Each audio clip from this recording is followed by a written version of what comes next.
Hello, moi c'est Jules Delecourt, je travaille au sein de Davidson depuis 2019 et j'occupe le poste de Lead Culture Tech. Mon rôle au sein de Davidson, c'est de développer la culture technologique du groupe.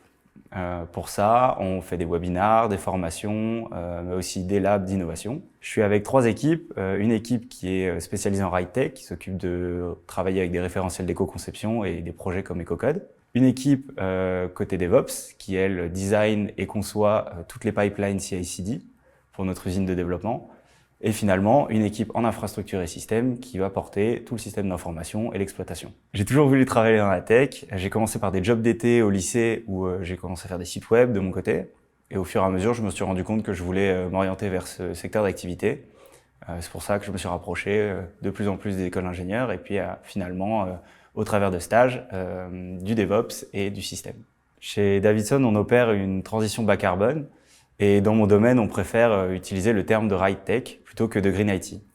C'est un terme qui a été utilisé en 2019 par les mines et qui vise à exploiter des technologies qui sont adaptées, justes et durables. C'est pour éviter de se confondre avec toute la démarche de greenwashing qu'il y a actuellement que nous préférons utiliser ce terme. On me demande souvent si on se tire pas une balle dans le pied en tant que SN à limiter notre consommation du numérique. Justement, l'enjeu de demain, qui est environnemental, c'est d'accepter et d'embrasser en tant qu'entreprise que nous produisons et donc que nous polluons. C'est pour ça qu'au sein de Davidson, nous avons décidé d'adopter une transition bas carbone.